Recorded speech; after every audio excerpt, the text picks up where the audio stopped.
Ya, Assalamualaikum warahmatullahi wabarakatuh. Selamat pagi, teman-teman media.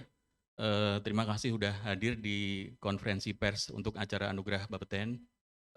Jadi pada pagi hari ini telah hadir bersama-sama kita Bapak Kepala Bapeten, Profesor Jasi Eko Istianto, kemudian Bapak Deputi Perizinan dan Inspeksi, Bapak Zainal Arifin, dan Pak Asep, Direktur Inspeksi Fasilitas Radiasi dan Zat Radioaktif. Bapak Ibu sekalian, konferensi pers hari ini kita akan pertama kita akan awali dari beberapa statement dari narasumber-narasumber kita. Nanti diawali dari Bapak Deputi PI akan menyampaikan tentang sekilas historical anugerah Bapeten, dan kemudian nanti secara detail terkait dengan mekanisme anugerah Bapeten nanti akan disampaikan oleh Pak Asep selaku Direktur Inspeksi. Kemudian nanti Pak Kepala Bapeten juga akan menyampaikan statement kelembagaan terkait dengan isu anugerah Bapeten. Baik, Bapak Ibu, sebelum nanti kita akan mengadakan tanya jawab, sebelumnya kami persilahkan Pak Deputi PI untuk menyampaikan sekilas tentang historical anugerah Bapeten. Silahkan Bapak. Selamat pagi semuanya. Selamat pagi. Pada pagi ini, Anugerah Bapeten tahun 2021 adalah Anugerah Bapeten yang ketujuh. Ya, tentunya ini kita mengambil tema integrasi sistem informasi perizinan dan inspeksi berbasis pada pengawasan tenaga nuklir di era pandemi COVID-19. Tentunya pada inspeksi saat ini itu kita semua harus tetap menjaga kesehatan, harus tetap semua sehat, baik yang didatangi maupun yang mendatangi, dan tidak ada menularkan atau ditularkan. Nah, tentunya ini adalah untuk menjamin keselamatan publik, masyarakat, pekerja radiasi, dan pengguna nuklir seluruhnya. Saya rasa itu dengan demikian saya berharap penggunaan nuklir, safety, security, and safeguard selalu maju. Terima kasih Pak Indra. Terima kasih Pak Deputi PI. Jadi ini adalah penghargaan yang ketujuh secara berturut-turut ya Pak, secara historical. Baik, terima kasih Bapak. Kemudian Pak Asep, silakan Pak, mungkin terkait dengan secara singkat mekanisme yang kita butuhkan untuk bisa memberikan penghargaan. Silakan Bapak. Terima kasih Pak Indra. Assalamualaikum warahmatullahi wabarakatuh. Bagaimana disampaikan oleh Bapak Deputi PI bahwa pada tahun 2021 ini Anugerah Bapeten yang merupakan ketujuh. Ada 5 kategori penerima Anugerah Bapeten tahun 2021. Kategori pertama adalah kategori fasilitas radiasi dan zat radioaktif. Ini berdasarkan hasil inspeksi dan laporan keselamatan fasilitas yang disubmit oleh para pemegang izin yang mendapatkan nilai indeks keselamatan keamanan lebih besar dari 95,5. Kemudian yang kategori kedua adalah kategori optimisasi keselamatan radiasi pada pasien radiologi. Dasar penilaiannya adalah hasil penilaian kinerja fasilitas, kesehatan, dan personil yang sesuai dengan ketentuan persyaratan manajemen dan teknis dalam lingkup penunjukannya. Kemudian kategori ketiga terkait dengan kategori laboratorium dosimetri eksterna. Ini didasarkan penilaiannya kepada hasil penilaian kinerja lembaga dosimetri eksterna yang sesuai dengan ketentuan persyaratan manajemen dan teknis dalam lingkup penunjukannya. Kemudian kategori keempat, kategori petugas proteksi radiasi, diberikan kepada PPR yang hasil penilaian kami menunjukkan PPR tersebut memenuhi kompetensi dan kinerja serta berperan besar dalam penerapan persyaratan keselamatan dan keamanan di fasilitas tersebut. Dan kategori yang terakhir, kategori kelima, kategori pemerintah daerah, ini diberikan kepada pemerintah daerah karena pembinaan mereka di wilayah tersebut mendapatkan banyak fasilitas yang mendapatkan anugerah dari Bapeten. Seperti itu yang dapat kami sampaikan terkait dengan kriteria penentuan pemberian anugerah Bapeten ini. Terima kasih. Ya, terima kasih Pak Asep. Secara umum sebenarnya yang tadi disampaikan Pak Asep juga kita tuangkan dalam peraturan Kepala Bapeten nomor 1 tahun 2017 Pak Asep ya. Terima kasih. Selanjutnya Pak Kepala mohon statement Pak terkait dengan mungkin pesan-pesan Bapak, harapan Bapak dengan anugerah Bapeten ini kepada para pengguna dan masyarakat seperti apa Pak? Silakan Bapak. Ya, dengan anugerah Bapeten ini ada semacam lomba, walaupun tidak jegal-jegalan, untuk beauty contest. Jadi masing-masing pemegang izin itu akan menunjukkan bahwa mereka patuh dengan aturan nuklir sehingga keselamatan nuklir dan keamanan nuklir itu bisa lebih terjamin. Harapan kita dengan adanya anugerah Bapeten nanti budaya keselamatan itu akan terbentuk. Mungkin suatu ketika akan semuanya itu memenuhi syarat ya untuk memperoleh anugerah Bapeten sehingga tidak lagi inspeksi bentuknya akan berbeda pada saat itu ya. Alhamdulillah juga karena Bapeten ini IT-nya sudah sangat bagus, walaupun IT itu tidak akan bisa 100% bagus ya, setiap saat akan terus diupdate, tapi dengan adanya IT ini memudahkan penilaian, memudahkan pelaporan dari pemegang izin sehingga bisa bergerak lebih cepat dan ada penghematan, karena bagi orang bisnis itu yang penting adalah penghematan biaya.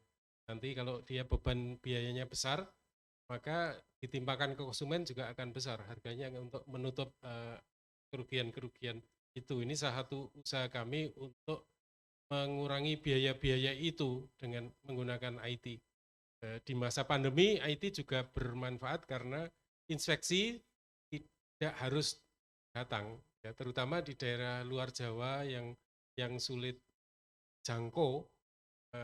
Transportasinya juga waktu itu awal-awal pandemi juga kita nggak bisa pergi malah ya. Jadi itu kami tantangannya adalah fasilitas di pemegang izin ini belum tentu punya koneksi internet, belum punya kamera, belum tentu punya detektor yang sama dengan yang dibawa oleh inspektur. Saya kira begitu dulu Pak Indra. Ya, terima kasih Bapak atas statementnya. Baik, teman-teman media, kami undang untuk menyampaikan pertanyaan kepada para narasumber tentang kegiatan Anugerah Bapeten. Silakan dapat ditulis di kolom chat, disampaikan dari media apa. Kemudian nanti juga bisa juga nanti dalam chat juga disampaikan kepada narasumber yang mana nanti akan kita ajukan untuk ditanyakan. Silakan teman-teman. Baik, ini sambil menunggu ya, mungkin teman-teman, mungkin saya ingin bertanya ke Pak Asep nih. Pak Asep, apa perbedaan ini Pak,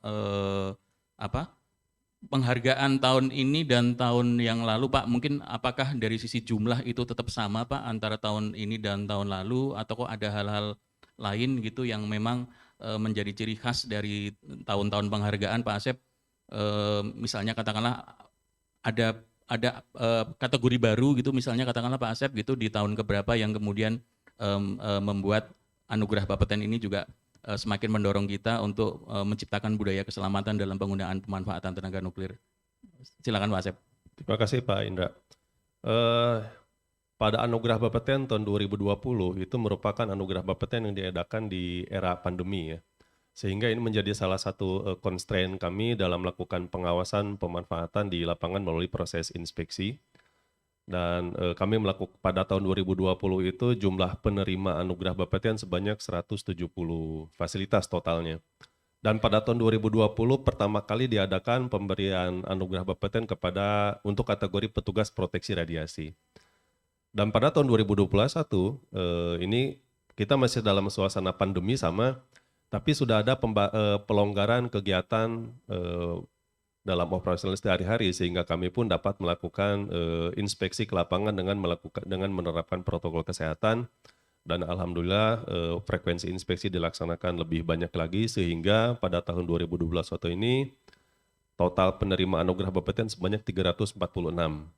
Dibandingkan dengan tahun lalu sebanyak 170, ini peningkatannya hampir 100%. Untuk kategori penerimanya masih sama seperti tahun lalu. Ada 5 kategori sebagaimana yang saya sampaikan tadi. Demikian Pak Indra. Ya, terima kasih. Ini kebetulan sudah masuk di kolom chat pertanyaan dari teman-teman media. Yang pertama, ini dari Pak Wisnu, dari Media Indonesia. Pertanyaannya adalah, seberapa besar penggunaan tenaga nuklir di Indonesia dan paling banyak di sektor apa gitu. Kemudian keunggulan teknologi ini, mungkin maksudnya teknologi nuklir secara umum dibanding yang lain, itu apa? Mungkin untuk pertanyaan ini saya minta Pak Asep ya untuk menjawab. Silakan Pak Asep. Terima kasih Pak Indra. Pemanfaatan tenaga nuklir di Indonesia paling banyak digunakan di bidang kesehatan, utamanya di bidang radiologi diagnostik. Sebagaimana kita ketahui, Saya yakin setiap orang itu pasti pernah merasakan di ronsen gitu ya. Ronsen. Nah, ronsen itu merupakan salah satu aplikasi tenaga nuklir di bidang kesehatan. Jadi paling banyak populasinya di Indonesia, kemudian juga di bidang kesehatan pun ada untuk tujuan radioterapi. Jadi radiasi digunakan untuk membunuh sel kanker. Ini populasinya pun relatif banyak juga. Kemudian juga di bidang industri banyak digunakan di bidang gauging, misalkan untuk mengukur ketebalan kertas dan juga di pabrik rokok. Juga di kegiatan logging untuk melihat komposisi struktur tanah di bawah permukaan untuk sehingga dapat dilihat komposisi atau kandungan batu bara atau minyak di wilayah tersebut. Demikian mungkin Pak Indra, terima Ya. kasih. Oke, makasih Pak Asep. Kemudian ini ada pertanyaan dari Pak Erik dari Koran Jakarta. Pertanyaannya adalah kira-kira seperti apa koordinasi dengan pemerintah daerah terkait dengan pengawasan nuklir atau ancaman radiasi di daerah? Nah ini karena terkait dengan isu policy, terkait dengan bagaimana pemerintah daerah juga sebenarnya salah satu stakeholder yang juga mendorong budaya keselamatan. Mohon Pak Deputi mungkin bisa menyampaikan Pak kira-kira related kita dengan pemerintah daerah dalam isu anugerah Bapeten seperti apa Pak? Monggo Pak. Terkait dengan pemerintah daerah, kami berkomunikasi dengan dinas-dinas di daerah sehingga penggunaan nuklir ini secara tidak langsung juga diawasi oleh pemerintah daerah dan sehingga kita juga dalam hal ini juga memberikan penghargaan kepada pemerintah daerah yang berkontribusi penggunaan nuklir di daerah aman, selamat dan tentunya mendapat nilai yang tinggi. Terima kasih. Ya, makasih Pak Deputi. Nah, ini kemudian ada pertanyaan dari Pak Angga dari Medcom ID. Ini kebetulan khusus ditujukan ke Pak Kepala Pak. Dari Pak Angga menanyakan anugerah ini seperti apa harapannya Pak untuk penggunaan nuklir terhadap isu perekonomian di Indonesia hingga terutama dalam konteks membantu pemerintah untuk pemulihan ekonomi Pak. Silahkan Pak. Ya, kalau secara umum pemberian anugerah ini kan tadi bisa katakan membangun budaya keselamatan. Sehingga kalau orang sudah sadar itu nanti akan sedikit persoalan. Jadi ketidakpatuhan nuklir itu merugikan ya, merugikan negara. Ya kalau kita boleh kilas balik ke kasus Batan Indah itu dia ada sekitar 1.000 tong untuk menyimpan tanah yang terkontaminasi, termasuk pohon juga ya. Itu kan berarti menduduki tempat waste-nya Batan ya, tempat pelimbahan Batan itu menduduki, bayangkan 1.000 tong ya. Itu ruangnya ukurannya berapa ya? Saya tidak punya, belum saya hitung, tapi semua itu dibiayai oleh negara. Jadi pemindahan dari Batan Indah ke Batan dan semua prosesnya ini dibiayai negara. Jadi kalau tidak patuh itu artinya nanti negara akan mengeluarkan uang dan uang negara itu salah satu sumbernya dari pajak-pajak kita, sehingga kita sendiri yang rugi kalau kita tidak patuh dengan peraturan nuklir itu baru yang saya omongkan. Itu sebenarnya ada banyak hal yang lain yang mungkin tidak perlu kita omongkan ya. Kalau itu yang kedua, ini semua hasil dari inspeksi ya Pak Asep ya. Sehingga selama pandemi itu kalau kita tidak inspeksi, ya kita tidak berkontribusi kepada ekonomi. Seperti saya katakan dalam sambutan tadi ya, kita mengadakan acara di hotel itu sudah menghidupkan hotel.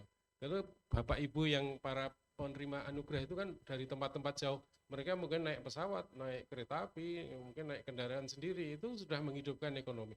Ya, mereka juga butuh kamar di hotel, mereka juga butuh makan ke restoran, mereka mungkin membeli oleh-oleh dan sebagainya. Itu ekonomi akan menggeliat. Yaitu memang tantangan kita selama pandemi ini. Kalau kita di rumah terus atau WFH terus, ya kita mungkin aman dari COVID, tetapi ekonomi tidak bisa berkembang. Jadi mungkin hanya yang bisa dibeli dengan online, tapi kita tidak bisa foto toraks secara online. Kita pasti harus pergi ke rumah sakit. Kita tidak bisa CT scan, tidak bisa Cobalt 60 dan sebagainya, Linek dan sebagainya, kecuali kita berangkat ke rumah sakit dan itu berhadapan dengan COVID. Jadi harus cari titik paretonya supaya kita aman dari COVID, tetapi ekonomi juga tetap berjalan. Saya kira itu Pak. Pak Indra. Ya, makasih Bapak. Ini karena waktu juga terbatas Bapak Ibu, jadi ini satu pertanyaan lagi akan saya sampaikan. Tapi tentu saja nanti Bapak Ibu dari media apabila masih ada yang ingin tanyakan bisa nanti juga melalui media yang lain. Baik, satu pertanyaan terakhir dari Pak Kormen dari industri.co.id. Ini technical, jadi mungkin ini Pak Asep yang menjawab Pak. Yang pertama pertanyaannya adalah bagaimana kategori penilaian sehingga layak menerima penghargaan Pak. Kemudian yang kedua, apa yang menentukan mereka layak menang? Kemudian yang ketiga, bagaimana sosialisasi dan penerimaan masyarakat tentang tenaga nuklir ini? Kemudian yang terakhir, selain kesehatan, tenaga nuklir digunakan di bidang apa? Ini tadi sudah dijelaskan Pak Asep ya. Monggo Pak, silahkan. Terima kasih Pak Indra. Ini bisa dirangkum dalam satu jawaban saya pikir ketiga pertanyaan ini. Jadi terkait dengan kategori penilaian, Bapak Ibu kami melakukan inspeksi ke lapangan secara berkala, secara rutin tergantung tingkat kategori pemanfaatan. Ada yang setiap tahun, ada yang 3 tahun sekali, ada yang 4 tahun sekali, tergantung tingkat risikonya. Dan di akhir inspeksi, Bapeten, tim inspektur Bapeten menentukan nilai IKK, Indeks Keselamatan Keamanan secara kuantitatif, bervariasi nilainya. Untuk yang nilai 0 sampai 50 itu kami berikan stiker warna merah karena dia tidak comply terhadap regulasi. Nilai 51 sampai 69 kami berikan stiker warna kuning karena ada beberapa permasalahan atau temuan di lapangan, dan nilai 70 sampai 100 itu kami berikan stiker warna hijau karena secara umum comply dengan regulasi. Nah, untuk penentuan anugerah Bapeten ini kami berikan kepada fasilitas yang hasil inspeksi kami di lapangan menunjukkan nilai di atas 95,5 seperti itu. Dan pada saat inspeksi ke lapangan seperti mana tadi saya sampaikan, kami memberikan stiker. Utamanya di bidang kesehatan ya, pasien pada saat mau di ronsen dia akan melihat ada stiker warna hijau di pesawat ronsennya, dia akan merasa aman. Artinya dosisnya sudah dijamin aman, guidance level saya akan aman, tidak akan melalui tingkat panduan seperti itu. Kemudian untuk aplikasi tenaga nuklir di bidang selain kesehatan, sebagaimana tadi disampaikan ada beberapa fasilitas ya untuk gauging ukuran ketebalan kertas, juga di logging di perusahaan minyak batu bara. Demikian Pak Indra, terima kasih. Ya, terima kasih. Baik Bapak Ibu, ini karena juga waktu yang terbatas, saya mengucapkan terima kasih kepada Bapak-Bapak narasumber, Pak Kepala, Pak Deputi, dan Pak Direktur Inspeksi. Tentunya teman-teman media bisa tetap menyampaikan pertanyaan kepada kami Bapeten melalui channel yang tersedia. Dan juga harapan kami sebenarnya peran media dalam juga menumbuh kembangkan budaya keselamatan nuklir itu juga sangat penting gitu, karena juga dengan media kami harap apa yang dilakukan oleh Badan Pengawas mendorong budaya keselamatan dalam penggunaan pemanfaatan tenaga nuklir juga dapat dibantu oleh media. Mungkin nanti ke depan justru kita bisa memberikan media ya Pak ya untuk penghargaan. Betul itu. Jadi ini mungkin ke depan perlu ada penjajakan apakah nanti kita juga bisa memberikan untuk teman-teman media gitu yang juga mampu secara rutin mendorong tumbuhnya budaya keselamatan nuklir di masyarakat. Demikian, terima kasih. Wassalamualaikum warahmatullahi wabarakatuh.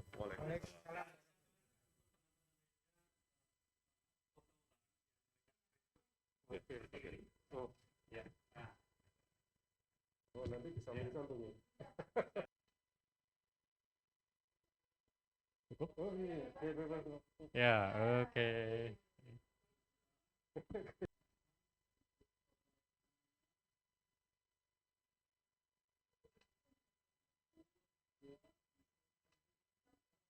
Oke, terima kasih buat rekan-rekan wartawan atas kesediaannya.